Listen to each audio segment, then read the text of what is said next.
Avant de commencer, tâche de t'abonner et d'activer la cloche pour ne pas te faire dévorer par mon fidèle Théostra. Merci de soutenir cette petite chaîne, grand guerrier. Yo Nakamatachi, revoilà l'empereur. J'espère que vous allez tous très bien mes chers Nakama. Pour cette nouvelle vidéo, on va revenir sur le thème des amiraux en parlant de l'actuel amiral en chef de la marine, Akainu. Ce personnage est d'une importance capitale de One Piece et est considéré pour beaucoup comme l'antagoniste principal de One Piece, aux côtés de Teach. L'intérêt de cette chronique est d'effectuer une analyse large et approfondie du personnage. Pour commencer, voyons qui est Akainu et ce qu'il a réalisé par le passé.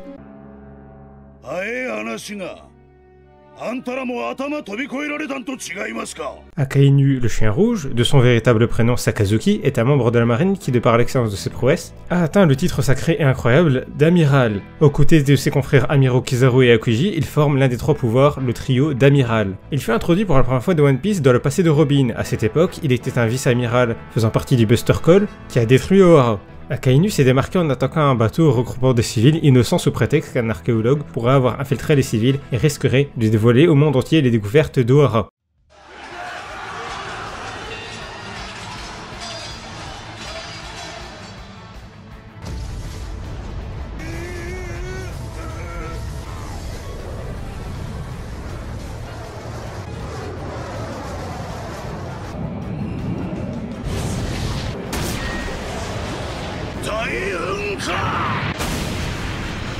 Durant la bataille de Marineford, il a été un des acteurs majeurs et même bien plus. Il a amené plusieurs tournants majeurs de l'histoire de One Piece. Lors de ce conflit, un soldat marine totalement dépassé par les événements a tenté de fuir le champ de bataille. Mais pour le chien rouge, ceci n'est pas une option.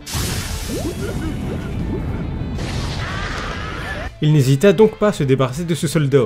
Et là, le ton est véritablement donné les amis. Pour la première fois dans le présent, un meurtre a été commis et c'est Akainu qui brisa cette précieuse règle. Le chien rouge a aussi démontré de grands talents dans la manipulation. Il a suffi d'une simple confrontation avec Squardo pour lui faire croire que cette bataille n'était qu'une mascarade et que Barbe Blanche avait trahi ses alliés. Selon les dires de l'amiral, Newgate aurait recruté Ace pour qu'un jour il prenne sa relève. Squardo, haïssant Gold Roger plus que tout, tomba dans le panneau. Sans scrupule et déterminé à écraser la piraterie, il se servit de Squardo pour qu'il tue traîtrement le père spirituel de celui-ci. Même si cela échoua, Barbe Blanche, désormais partie à l'assaut, fut tout de même bien affaiblie. Un premier pas vers la victoire était réalisé. Après que les amiraux arrêtèrent la frappe sismique de l'homme le plus fort du monde, Akainu entra en scène véritablement. Encore une fois, il démontra que son titre d'amiral n'était pas usurpé de par ses capacités physiques et stratégiques.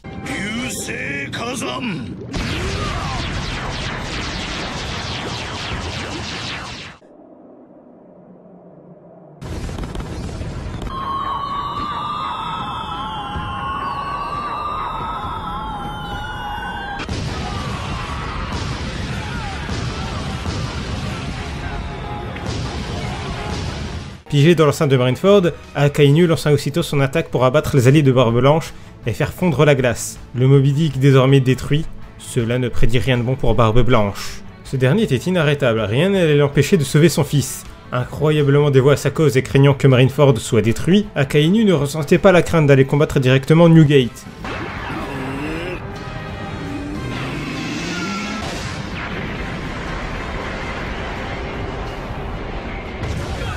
Tandis que ces deux titans se combattaient, Luffy avait miraculeusement réussi à libérer Ace. Les deux frères spirituels allaient s'échapper de Marineford. Est-ce que cela allait inquiéter Sakazuki? Pas le moins du monde. Il décida donc de les poursuivre. Comme je l'ai dit avant, Akainu est un fin manipulateur, et il ne lui fallut que ce sombre talent pour empêcher Ace de fuir à Marineford. Il provoqua Ace, qui ne supportait pas qu'on salisse le nom de Barbe Blanche. Ironiquement, Ace au point de feu ardent s'est fait brûler par Akainu. Il n'était pas de taille face à l'amiral. Luffy, à bout de force après tout ce qu'il a réalisé, était à la merci de l'amiral. Il n'en fallut pas plus pour Ace de faire la dernière action de sa vie.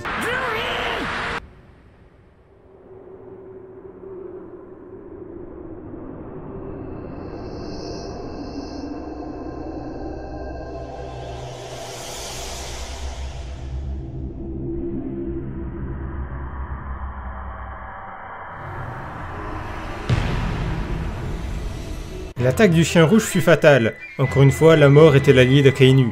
Ace mourut dans les bras de son frère. Pour Barbe Blanche, c'était le comble. Plus rien n'allait retenir la bête qui sommeillait en lui. Akainu.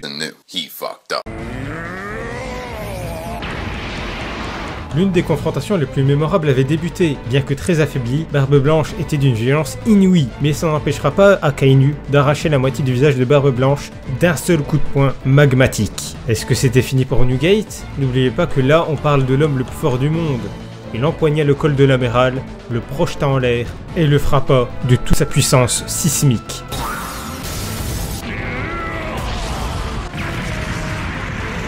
Le coup était d'une puissance sans précédent.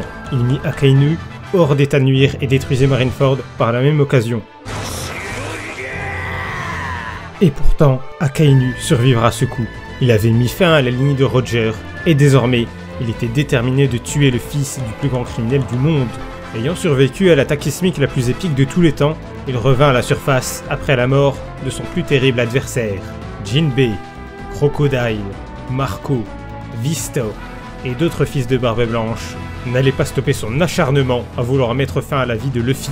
Même la trahison de Barbe Noire au sein des Shichibukai rendait Akainu, de sa folie furieuse, totalement indifférent. Devant l'atrocité de la guerre dont il était témoin, Koby hurla de toutes ses forces pour cesser toutes ces tueries non justifiées. Fou de rage qu'un subordonné se mette en travers de son objectif, Akainu était sur le point de désintégrer le jeune officier. Il dut son salut à Shanks, qui imposa l'arrêt total de cette bataille. Si on devait associer une devise à Akainu vis-à-vis de cet événement, cela serait la fin justifie les moyens. Stratège et implacable, Akainu est celui qui a mené la marine vers la victoire.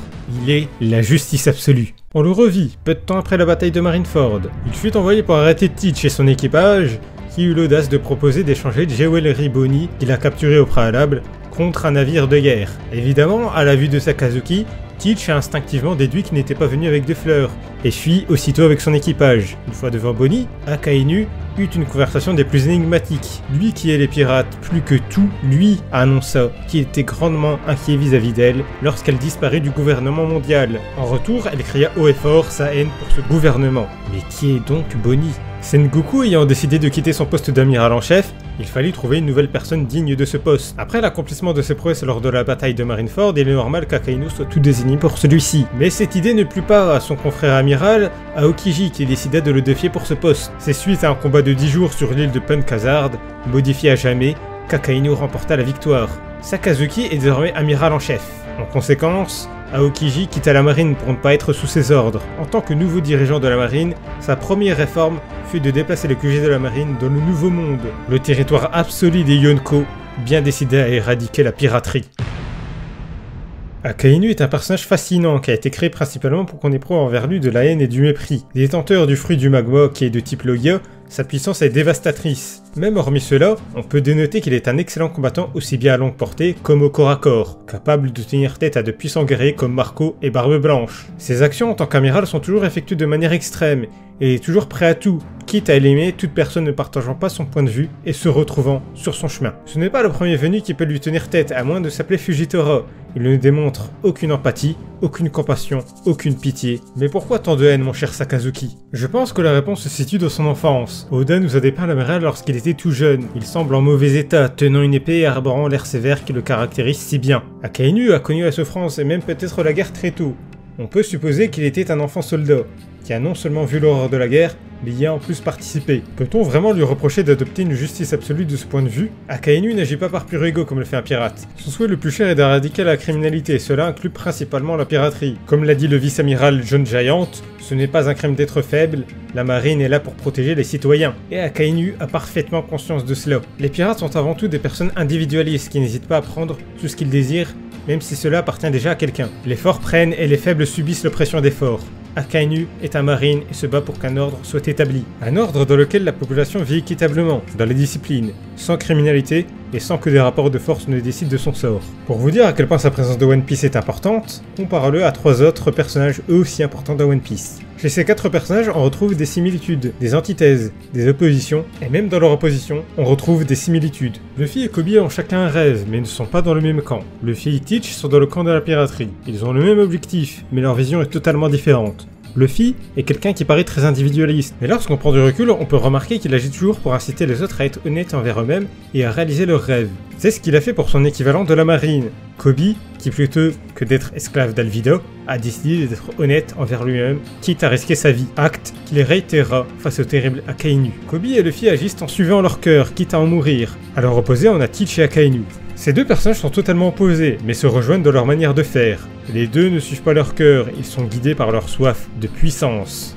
Tandis que Luffy a fait des personnes avec qui il s'est lié d'amitié ses Nakama, Teach semble les avoir triés sur le volet, comme le montre sa venue au niveau 6 d'Impel Down. De plus, contrairement à Mugiwara, l'équipage de Teach est hiérarchisé, et organisé tout comme la marine d'ailleurs. Il agit méthodiquement. Teach est bel et bien l'équivalent pirate d'Akainu. C'est l'antagoniste majeur de One Piece du côté du gouvernement mondial, là où Teach est l'antagoniste majeur de One Piece du côté de la piraterie. Koby et Akainu sont dans le même camp, opposés à celui de Teach et Luffy. Mais encore une fois, deux personnages d'un même camp ne partagent pas forcément la même vision. Koby prend à cœur son rôle de marine, mais il est capable de faire preuve d'empathie pour ses ennemis, allant jusqu'à se lier d'amitié avec un pirate comme Luffy, et vouloir même qu'on épargne les pirates lors de la bataille de Marineford. Akainu est strict dans son rôle de marine. Le moindre danger, le moindre obstacle n'est pas une menace à prendre à la légère, et même s'il est présent dans son propre camp. Ces quatre personnages sont antagonistes à chacun d'entre eux, et pourtant, ils ont un point commun qui les réunit fatalement. Le rêve. Luffy et Teach veulent devenir roi des pirates. Koby rêve d'être amiral, et Akainu, oui même lui, je suppose qu'il a un rêve, c'est celui d'une justice idéale,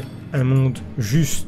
C'est leur forte volonté qui les amène à se croiser, et le choc de ces mêmes volontés aura sûrement un enjeu d'une extrême importance de l'avenir. De notre point de vue de lecteur, il est sûr que ces actes sont répréhensibles. Moi-même ayant commencé assez tôt One Piece, et m'attendant à tout pour lui sauf à ce tournant, j'étais vraiment choqué de la mort de Ace. C'était même pour ainsi dire mon personnage préféré. Il faut se mettre à la place de l'amiral.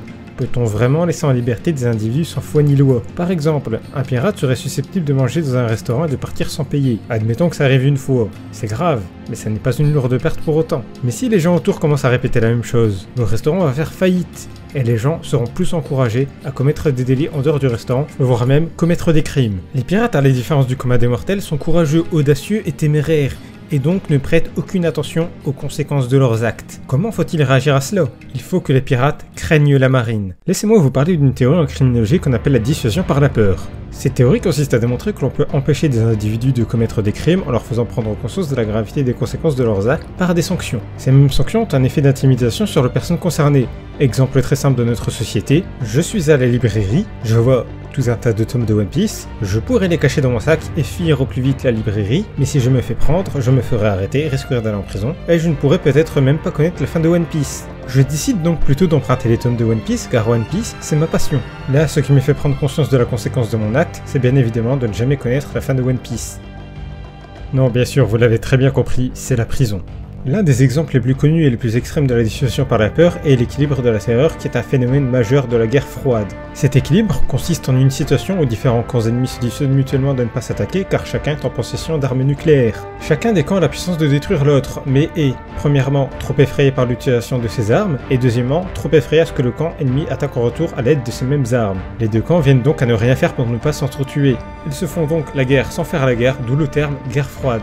Je pense que dans One Piece, ce qui se rapproche plus de l'équilibre de la terreur et des trois pouvoirs. C'est grâce à cet équilibre de la terreur, aussi horrible soit-il de le dire, et grâce à la bombe nucléaire, que nous sommes en période de paix. Cette même paix est le produit de massacres, de meurtres et diverses atrocités commises il y a longtemps. Rappelez-vous toujours que le bien existe, car le mal est parmi nous. Pour en revenir à Akainu, il me semble semblable à une bombe nucléaire.